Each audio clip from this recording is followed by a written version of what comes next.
once you've understood your buyer profile, the sales process, it's so streamlined. You are listening to the Property Developer Podcast, your home for tips, ideas and inspiration to help take your developing to the next level. Now here's your host, Justin Getty. Hello and welcome to episode 83 of the show. Thanks for joining me. How are you doing?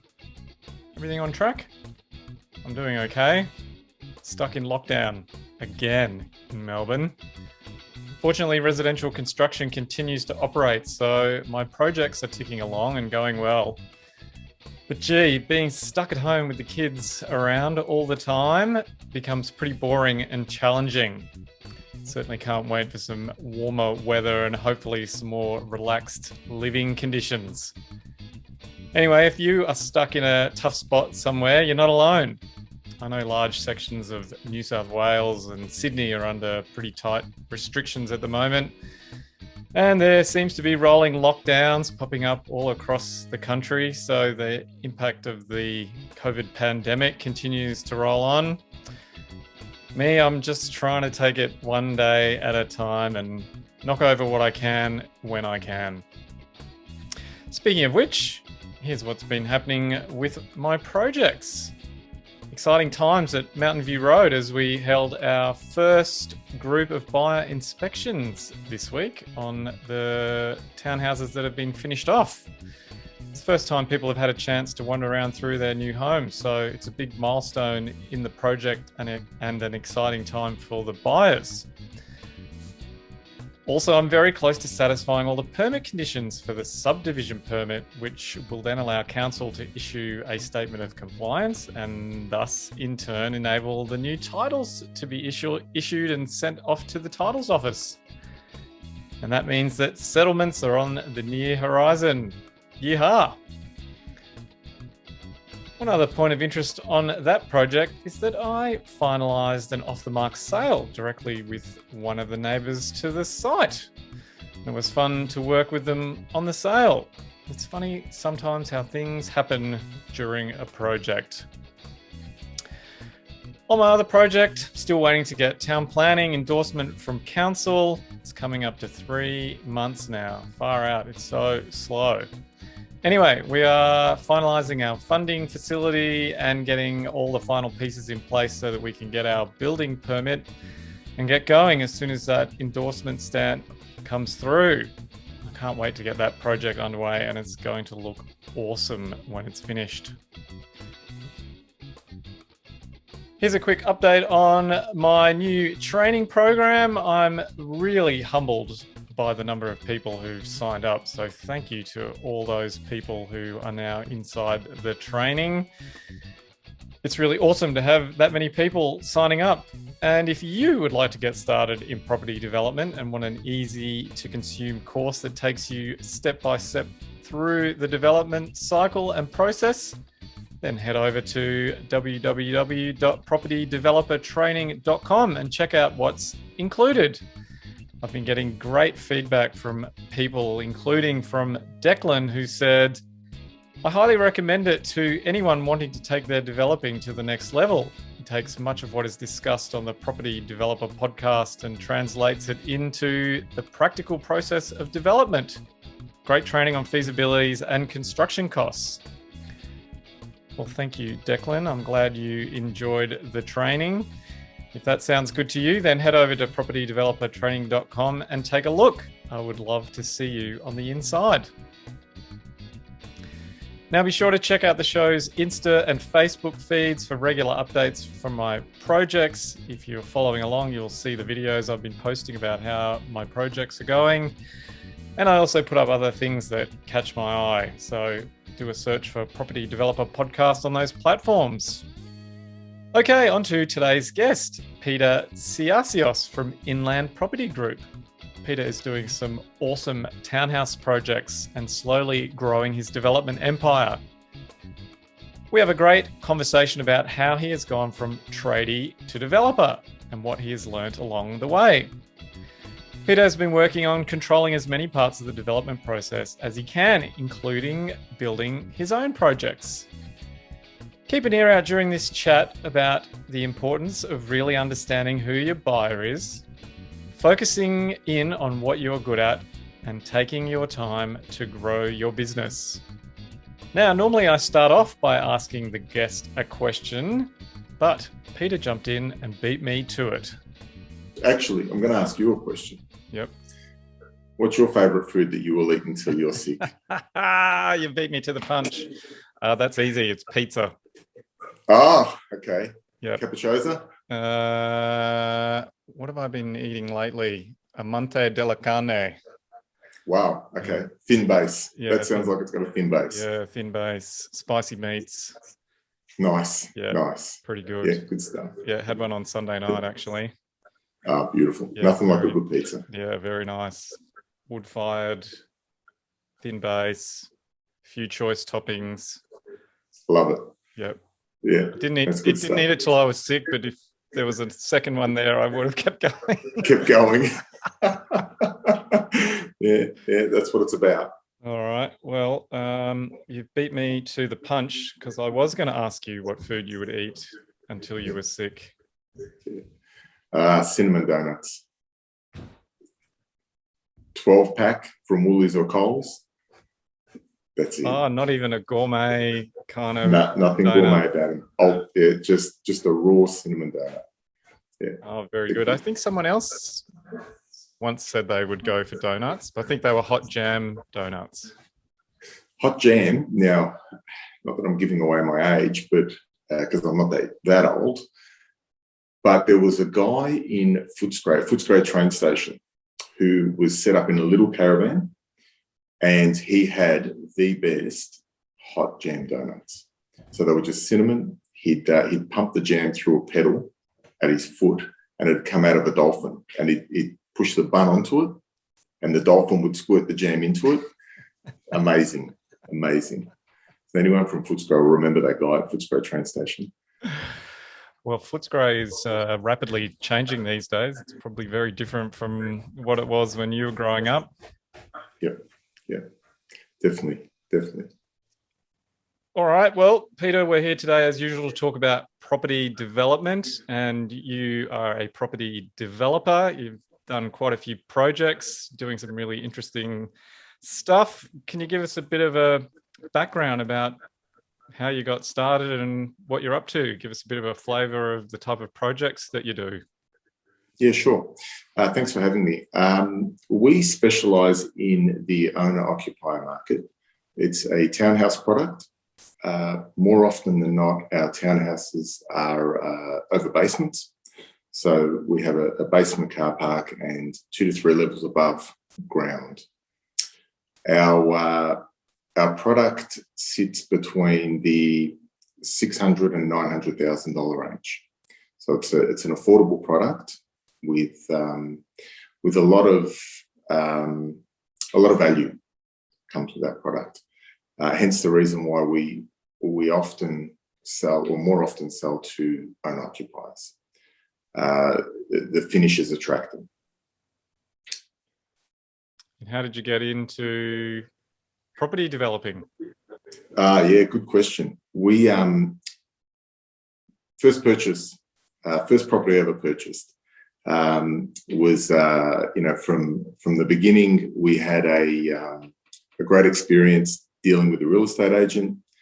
Then, coming from a trade background, I could apply my craft to the property, renovated it, and then sold it for a profit. And thought, wow, that was exciting. Every step of the way was exciting.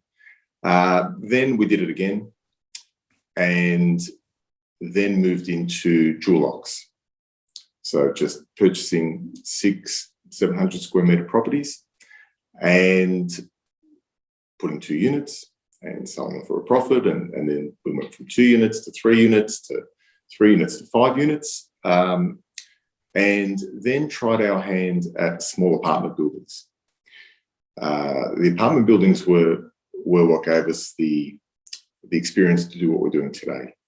It's a hybrid of a commercial building and the townhouses, and it really led us to what we do today. And I understand you're also the builder of the product. So you're the developer and the builder. Is that correct? That's correct. That's correct. So we're involved in pretty much every step of the way, right through from acquisition to planning. We use architects. However, I'm very descriptive on what the building should look and feel like. It's important to get the amenity right because the spaces aren't huge. They're not. A townhouse is not a house. It's a home, but it's not a house. And the floor plans need to be efficient in order to make people comfortable and love where they live. So we purchase, we design, we have an in-house construction team that build, which we do that to ensure that we can mitigate risk from time perspective. There's no overruns. Risk from variations and cost control, which is always tricky. And just the speed that we can start and finish a project. From acquisition right through to handover. There's no downtime. Once we get our permit, we've already engaged in sales, and then the construction can commence pretty much immediately. And so what would you be looking to do, a medium-sized project or a 4, 5, 6 unit project? What's your sort of time frame on wrapping one of those up from go to woe? Yeah, look, the cash cycle is typically a 36-month cash cycle, from acquisition through to design, through to sales, then construction and settlement. We can build them relatively quickly. So we're building projects under 12 months. Let's say a townhouse development that has 8 townhouses with a 700 square metre basement car park. We'll deliver that from a construction side, 10 to 11 months. But there's 12 months at the front end of that will go into your marketing. Then there's a few months sales, and then you always allow 2 to 3 months at the other end for settlements to take place and let the dust settle. Speaking of dust, you said you started out in a trade. Was it a builder? Is that how you became a developer? No.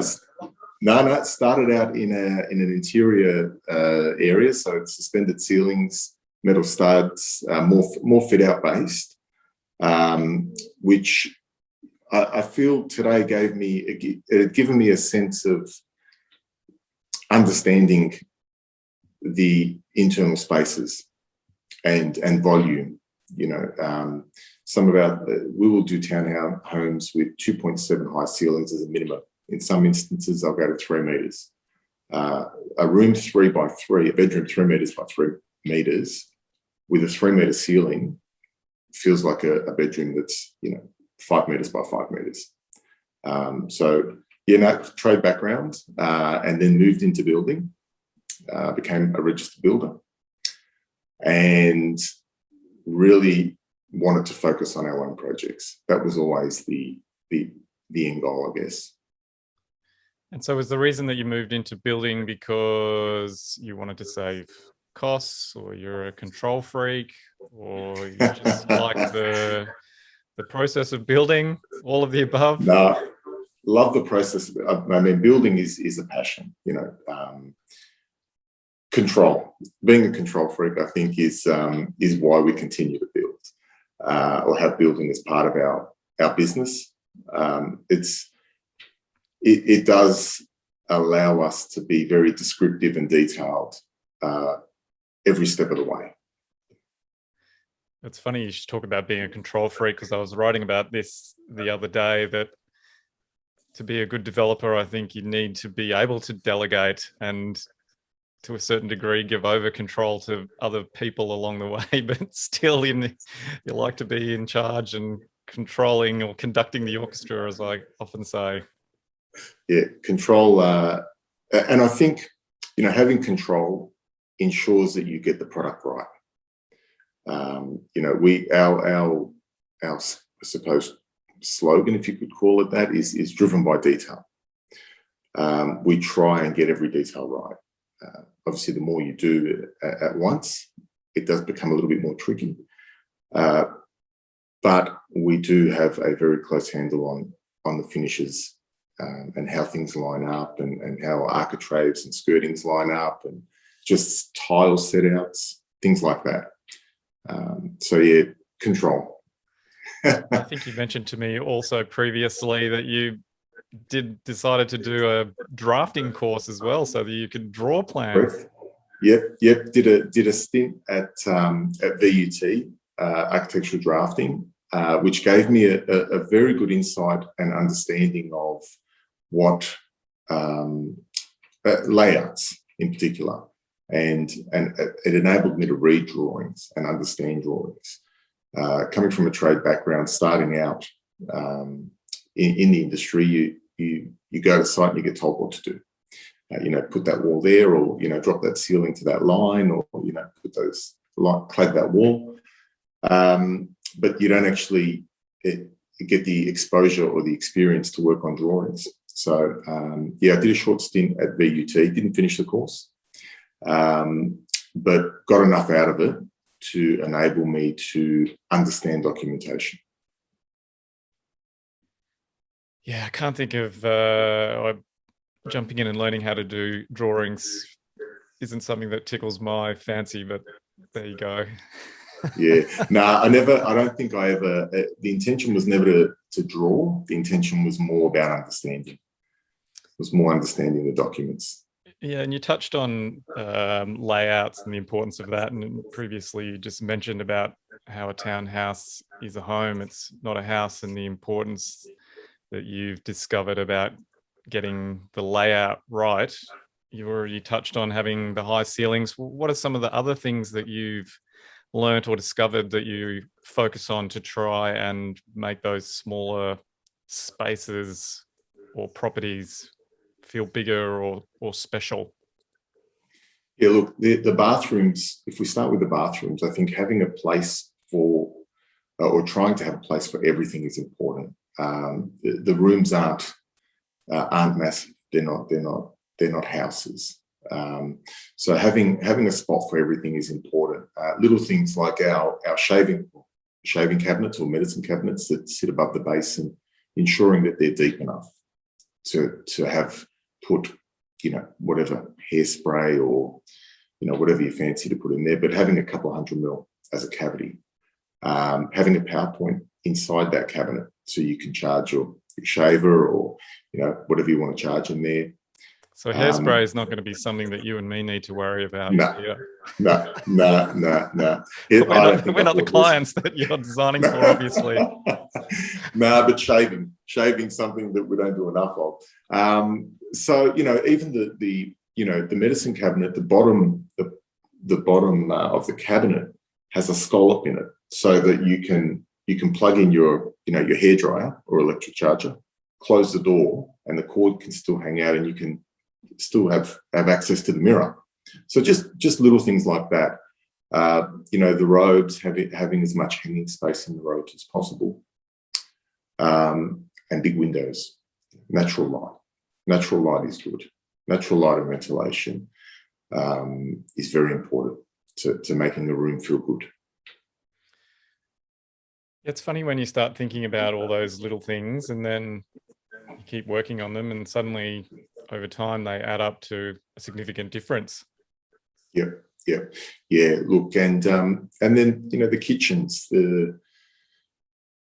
just having dish drawers for dishwashers instead of your normal door that comes down and gets in the way. And in particular, in the smaller townhomes, having a double dish drawer is an advantage, because the Fisher and Paykel ones are ones that we often use. Being a double drawer means one could be being washed as a wash cycle, and the other one could be used as storage, so that you don't have dishes in the sink. You can give them a rinse and build up another batch ready to wash.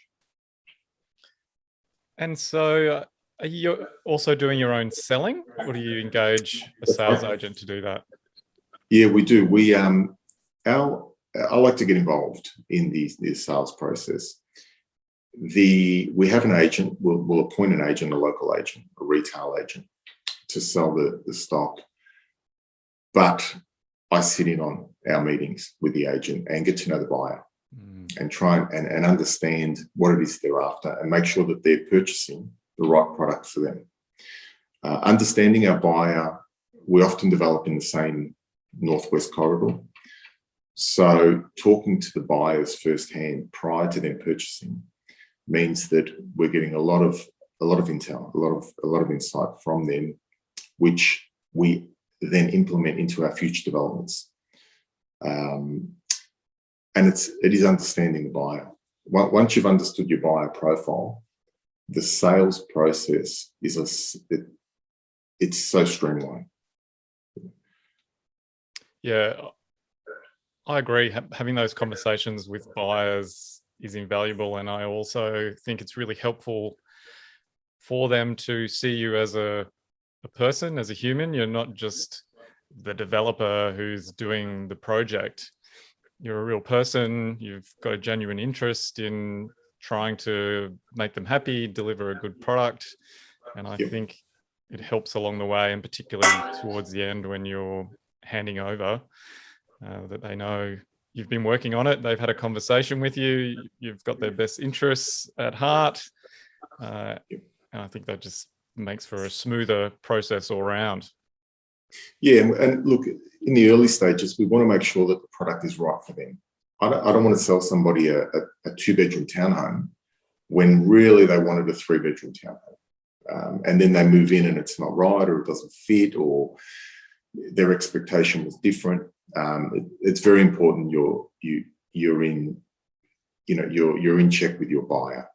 It's very important, very important.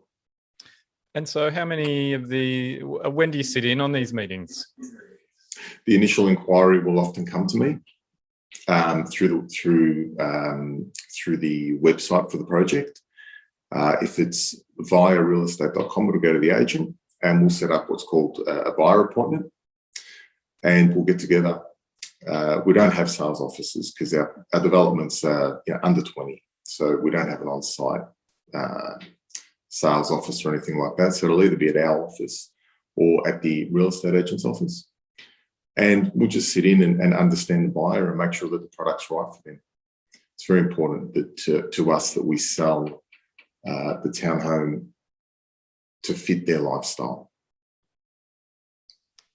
And is it helpful that you've got plenty of product that you can send people around to have a look at? I mean, it's always one of the big challenges when you're selling off the plan, isn't it? That you're selling an idea, you've got a vision, but really what you're selling is a concept on paper to someone and hoping that they'll trust you to come through with the goods. Yeah, absolutely. Look, there's a lot of developments that have been completed that we give the purchase, or at that stage, their potential purchasers addresses to go and look at. And they drive past the buildings and then they come back to us and ask questions. How long did that take to build, and et cetera, et cetera. The biggest thing is exactly that, the trust, which is why we're involved right from the beginning. We sit down with the guys so that the purchasers, so that they do trust us. They do see that, as you mentioned earlier, it's not just a guy hiding behind a door somewhere.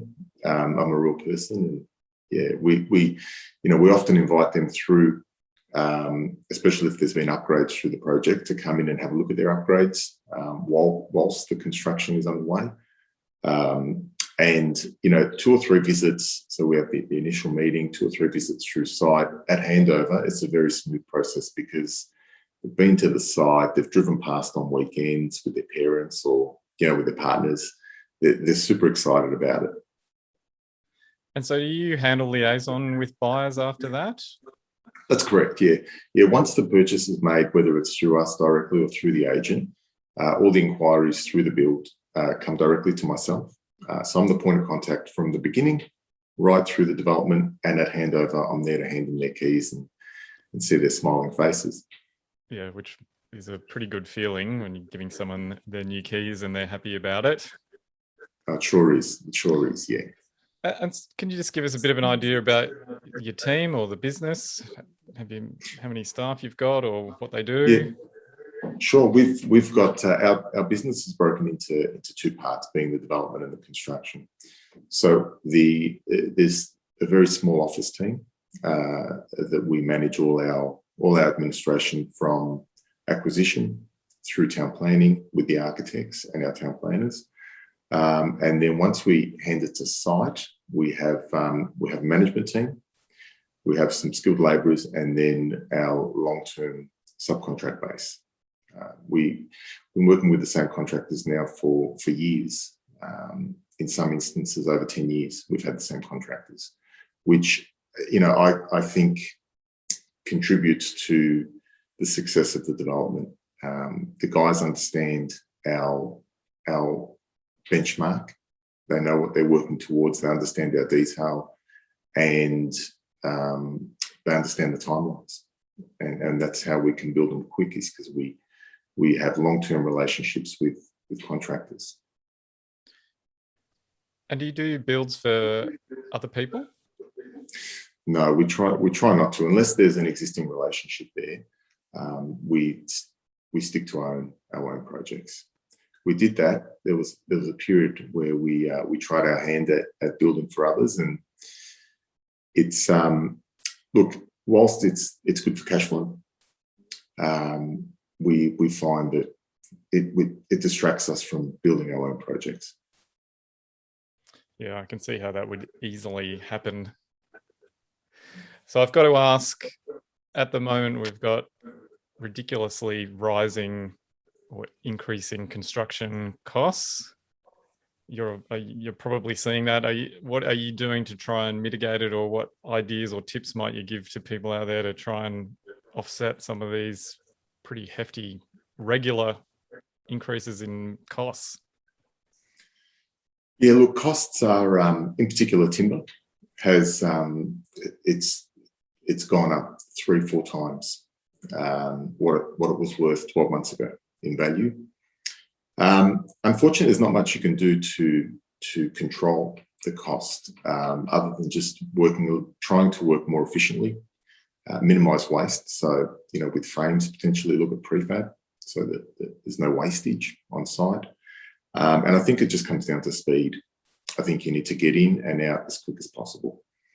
And that's one of the things that where developers, when development takes too long, it chews into your bottom line. Yeah, which is one of the very frustrating aspects of developing, is that there's so many variables and you're at the mercy of so many different authorities and councils and areas where you're really just hanging around waiting for someone else to sign something off for you. It is a very, it's a slow moving beast, development. The town planning stage, if you have no objections, you can get through within 8 months, which is a long time. 8 months is a long time. And then your sales, if you've got a great product and you're in line with your buyer profile, that will happen quickly. You'll move your stock very quickly. And then the build time is the biggest killer in developments. Now, someone was asking me the other day about how builders price projects. Just looking at their feasibility, they were interested in how they can get more accurate in doing their construction cost numbers. So have you got any advice for budding or fledgling, well, not even fledgling, more experienced developers about how they can really improve on nailing their construction costs for their feasibilities? Because most people will go, well, I just use a X amount per square meter and that'll kind of roughly give me what I need. No, I think you need to pull the job apart. I think you really need to break a job down to understand the true value, because no two developments are the same.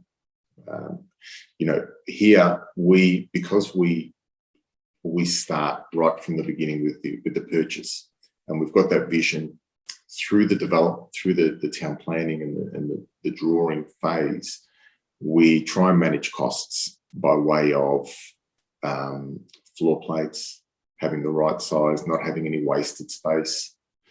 And being part of that journey means that when we're ready to actually engineer and document the project, ready for construction, got a very good understanding on where the costs will end up. And then off the back of that, it gets documented and we build them quick. That's the secret. There's really no other way to put it in the current market. Speed. You just need speed. You need to get in and out. And so what would you say is the one thing that you really focus on now with your experience? Is there one aspect of a project that you really focus on? Acquisition. Yeah.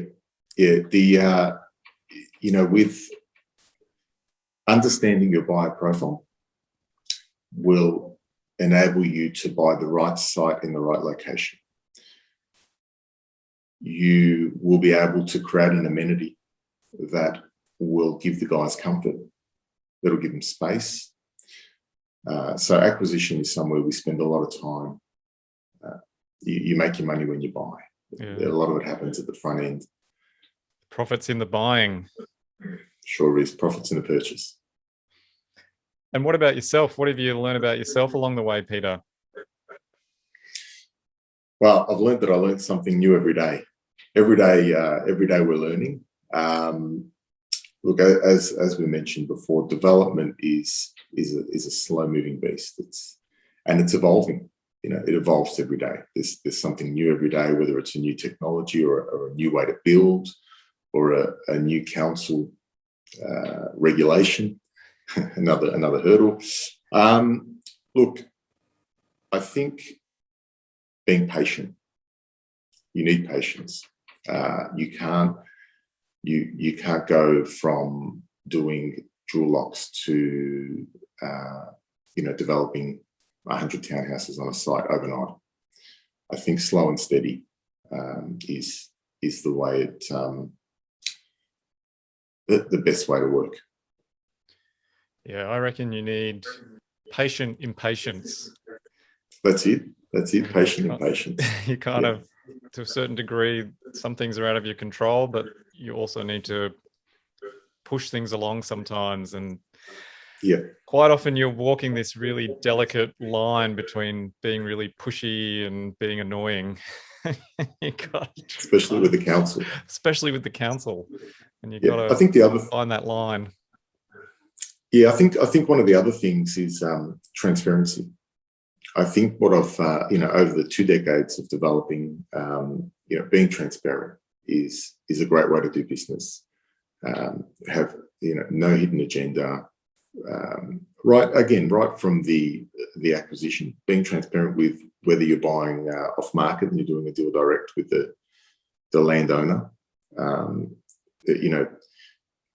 Let them know what your intentions are and why you can only pay so much for the site. Transparency, I think, is a big thing in our business. We like to be transparent with our, when we purchase, with our purchasers, with our construction team, the guys out on site, the subcontractors, right down to the smallest trade that comes to site. Transparency is important. What does that mean, though, Peter, being transparent? Yeah, look, being transparent. So with a contractor, ensuring that they understand the scope of works, ensuring that they've covered everything in their quote, making sure that, that there's no hidden secrets, basically, with your contractors. That will give them the confidence to come into your project and really smash it out for you, really get the work done quickly. And they know that you want them to have a good run. You want them to make money on your site. It's very important. When a contractor can come to your site, get his work done very quickly, make money, he'll always come back and do it again for you. So I think, having that, even with our own staff, being transparent, the direction that we want to take the business, making sure they understand it, making sure that, you know, they understand what I do on a daily basis is important. You know, because they might ring me at, you know, 7:30 in the morning, and, you know, I might not pick up because I'm in a meeting. And just everybody understanding what everyone's doing. You've touched on the direction of the business there. Can you give us a bit of an idea about where you look like, or where you'd like to take the business? Yeah, look, we're at a good space at the moment. We're doing townhouses with underground car parks. They range from, you know, 6 to 8 townhouses up to, we've got a project at the moment that is on the drawing board, which is 32 townhouses. That'll be done over, I think, 2 stages is the way we're going to handle that. The business is, I suppose, a bespoke business with regards to the scale. We're very comfortable at 10 townhouses, you know, on any site, and have a couple of those going at once. We understand our buyer, we understand the model, and we understand the mechanics of the business. And I believe that sticking to your knitting is, you know, eventually you end up with a quilt. So, you know, I might have to use that quote. yeah. No, it's a good one. It is, and it makes sense. You know, if you're consistent and you're seen to be consistent out there in the marketplace, there's a lot of confidence that come from your buyers. Yeah, well, I think townhouses, townhomes, that infill developments in major cities in Australia has a pretty bright future because there's going to be demand for it. Can't keep going out. No, that's right, and that's where, you know, the basement experience is, comes into it, because the only way to get the yield out of the site is to put an underground car park. Yeah, that's right. I think it's going to become more common because the way the planning rules are, you can't go outwards with your footprint. So you have to go up, and then you've got limitations on going up 2 levels in most instances. So then you got to go down. That's it. So it'll just become more common, and then the price of those properties will just reflect the cost that it takes to build them. Yeah. But they're a good product. I think you get a place to park your car, you get some dirt underneath your title, you get quite a bit of living space, you get an outdoor area. It's a good product. Yeah, especially we look at when we buy the site, so the acquisition, we make sure that there's great access to infrastructure, so public transport, you know, local cafes, you know, just parks, rivers, whatever's around, lifestyle. We don't necessarily rely on the actual development to give you the amenity, because they're not big enough to have a rooftop pool or an indoor gym or any of that sort of stuff. So we do purchase in areas that have a lot on offer. That, you know, you can, if you've got a small dog, you can walk your dog down the park, or And tell me, what's one of the greatest challenges you reckon you've ever had delivering a project? Yeah, so I think the delivery is a process. Delivering a project is a system. So I don't think that there are as many challenges that we've had in delivering. I think it's more the challenges in the acquisition. You know, ensuring that you buy right is critical. It'll make or break the development, because, you know, you're in it for 24, 36 months, and, you know, if you've bought wrong, if it doesn't stack up from the beginning, there's going to be trouble the whole way. So I think the challenges in the acquisition are making sure that you buy right. And, you know, time is critical, because it's one of the biggest expenses that you can have in development is time. It's not cheap. There's a lot of capital that you put in, and before you know it, time moves very quickly. Yeah, it's funny, isn't it? I think it goes slow, but then it also goes fast. Sure does. Sure does. Feels You look slow back in and the you say, moment. yep, And then definitely. three years later, you're sitting there going, the project isn't finished yet. Yeah, and look, at the moment, it's tricky with sites. I mean, what is it, August 2021, in the middle of a COVID crisis, and I don't know how this is happening, but the real estate market is out of control. So securing sites where the risk reward stacks up, it's the ratio there is very hard at the moment to find sites that stack up. You've really got to look hard.